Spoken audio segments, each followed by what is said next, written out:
नमस्कार दोस्तों।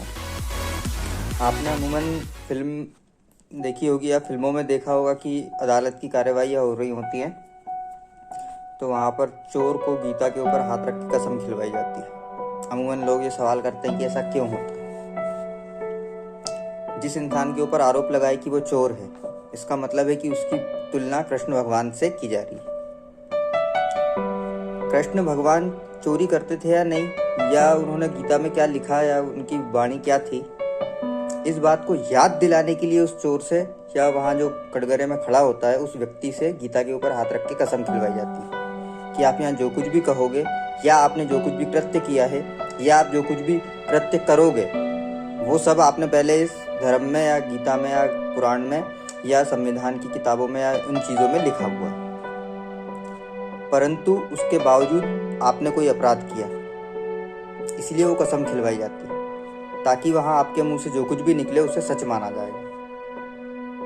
आप ही को कृष्ण भगवान की पदवी दी गई है अब, और आपके मुंह से निकला प्रत्येक शब्द आपके लिए भी इस्तेमाल हो सकता है और आपके खिलाफ भी इस्तेमाल हो सकता है। इस बात को ध्यान दिलवाया जाता है उस कसम को खिलवा करके। फिल्मों में अमूमन देखा होगा अपन ने, तो वो इसलिए होता है क्योंकि अब यहाँ पर एक लॉजिक बनता है। यदि उस इंसान को कृष्ण भगवान या विष्णु भगवान की पदवी दे दी जाती है, वो तो परब्रह्म हो गया। अगर वो परब्रह्म हो गया तो उसके द्वारा खाई गई कोई भी कसम किसी मायने की नहीं।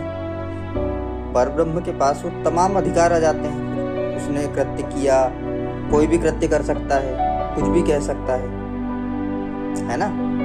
वो एक मामला बनता है कि अगर उस व्यक्ति को आप विष्णु भगवान का दर्जा दे रहे हो तो वो तो परब्रह्म हो गया। तो परब्रह्म के पास फिर सारे अधिकार, वो कटघरे में खड़ा ही क्यों होगा परब्रह्म। तो वहाँ पर वो परब्रह्म की पोजीशन में नहीं होता। वहाँ पे कॉन्सेप्ट चलता है माता यशोदा का और मक्खन चुराने वाला। उस कंसेप्ट के ऊपर आधारित होती है वो चीज़ कि आप गीता के ऊपर हाथ रख के कसम खाइए कि आप जो कुछ कहेंगे सच कहेंगे। ऐसा है वो मामला। वहाँ पर माता के रूप में होती है अदालत, जो होती है वो माता के रूप में आ जाती है। सवाल जवाब पूछ रही है, आपने चोरी क्यों किया, आपने गलत कृत्य क्यों किया, या आप जो गवाही दे रहे हो सही बोल रहे हो कि नहीं बोल रहे हो, झूठ तो नहीं बोल रहे हो। ये इस पोजीशन में आ जाता है वहाँ मामला। ये है वो कॉन्सेप्ट असली वाला। वहाँ पर इसलिए कसमें वादे नहीं होते हैं कि आपको कृष्ण भगवान का दर्जा दे दिया हमने। वहाँ पर वो कॉन्सेप्ट वाला होता है कि माँ के रूप में भारत को माता कहा जाता है, और वहाँ जब अदालत में आप गवाही दे रहे हो या कोई भी कार्य कर रहे हो तो माता के सामने गवाही दे रहे हो, माता के सामने बयानबाजी कर रहे हो। ये ऐसा होता है मामला। क्योंकि अगर आपके सिद्धांत के हिसाब से यदि मैं आई एम द मैन होने का दर्जा उस व्यक्ति को दे दूं जो कटघरे में खड़ा है, अपराधी की के निगाहों से देखा जा रहा है, उसे उस तरीके का व्यक्ति खड़ा है, तो उसको परब्रह्म की अगर उपाधि आपने पहले ही दे दी इस तरीके से कि यार वो विष्णु भगवान वाला मामला आ गया है, तो भाई फिर तो उसके पास सारे अधिकार आ गए। जिसके पास सारे के सारे अधिकार हैं तो फिर उससे सवाल जवाब करने ही बेकार। तो वो वहाँ पर वो कॉन्सेप्ट को सुधारे अपना, कि जितने भी लोग ये सोचते हैं कि वो विष्णु भगवान का अवतार दे दिया है, कृष्ण भगवान कह दिया जा रहा है, तो मामला गलत हो जाता है।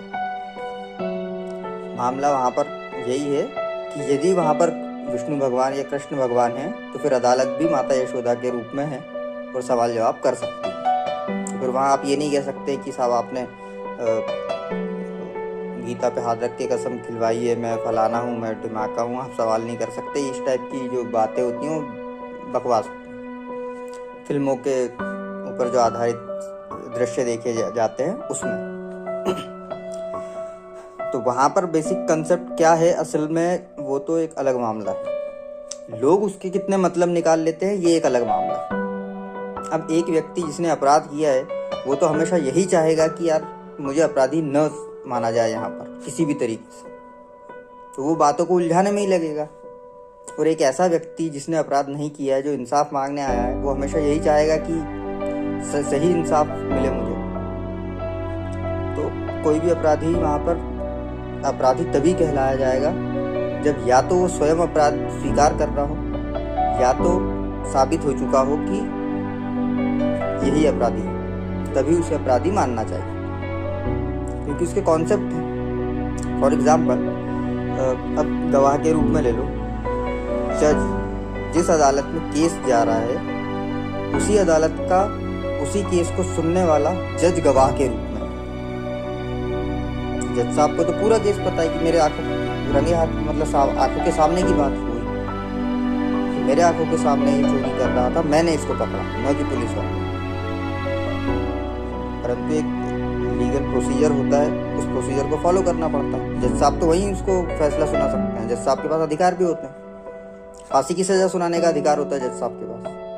तो अगर जज साहब ने ही किसी को रंगे हाथों पकड़ लिया हो तो क्या जज साहब वहीं गोली मार देंगे उसको? नहीं ना भाई, उसका एक प्रोसीजर सही तरीके से।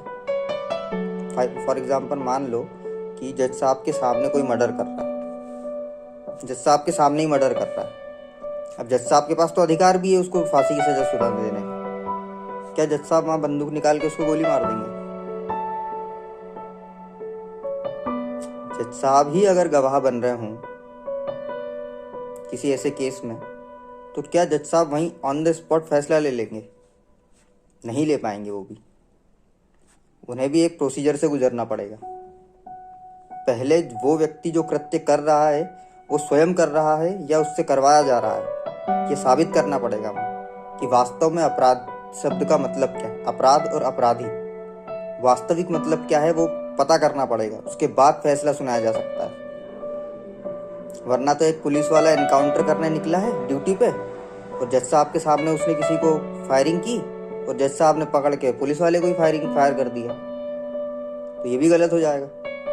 तो इसीलिए उन सब कॉन्सेप्ट को समझना पड़ता है पहले कि अपराध क्या है, अपराधी क्या कौन है, अपराधी क्या है, अपराधी कौन है, गवाह क्या चीज़ होती है, गवाही क्या चीज़ होती है, गवाह क्या चीज़ होती है, किन किन बातों को किन किन तरीकों से गवाह माना जाएगा, गवाही माना जाएगा, जज साहब कौन होगा, ये तमाम बातें पढ़नी पड़ती है, समझनी पड़ती है, सोचनी पड़ती है। उसके बाद में कुछ कार्य होते हैं उसके। सिर्फ ऐसा ही नहीं है कि बस हम तो मानते हैं और इसीलिए ऐसा हो जाएगा। तो ये कई सारी भ्रांतियाँ हो जाती है। और ये भ्रांतियाँ पैदा कैसे होती है? सिर्फ स्वयं के सोच विचार से। वास्तव में हमारे सिलेबस में क्या लिखा हुआ है, क्या समझना है, हम उसकी बजाय स्वयं से क्या मानते हैं वो उसको लागू कर देते हैं, इसीलिए भ्रम पैदा होते हैं। वास्तव में समाज ने क्या संवैधानिक कार्यक्रम लिखा हुआ है उसको समझने की बजाय हम स्वयं के मन में क्या हम समझते हैं वो आरोपित कर देते हैं। एक चोर है, कृष्ण भगवान भी चोर थे, कृष्ण भगवान थे इसलिए चोरी का इल्जाम उन पे लगता है। अब इसका ये मतलब थोड़ी है कि हम हर आए एरे गहरे चोर कृष्ण भगवान कह देंगे, क्योंकि इस हिसाब से तो कृष्ण भगवान बनना बहुत आसान काम हो गया। चोरी कर लो, कृष्ण भगवान बन गया। और ये सही नहीं है, गीता में ऐसा कहीं नहीं लिखा कि आप चोरी करोगे तो आपको कृष्ण भगवान का दर्जा दिया जाएगा। कृष्ण भगवान को चोर का दर्जा दे दिया जाएगा, ये सही बात है। तो चोर को कृष्ण भगवान का दर्जा दे दिया जाएगा, ये थोड़ी सही बात है। कहने का मतलब ये है कि कृष्ण भगवान को अपराधी कह दिया जाएगा, चलेगा। माता यशोदा और कृष्ण भगवान के कॉन्सेप्ट पर कृष्ण भगवान पे आरोप लग गए, चल जाएगा अपराधी होने के। पर अपराधी को कृष्ण भगवान कह दिया गया, ये नहीं चल पाएगा। तो सोच विचार की जो युक्तियां होती है उसी के लिए पढ़ाई लिखाई करनी पड़ती है। वरना तो फिर बड़ा सिंपल सा लॉजिक अपना रहे हैं लोग बाग तंजे कसने के लिए। चोरी कर ली, भगवान है हम तो, मतलब इस टाइप का मामला हो जाता है। तो ये गलत है।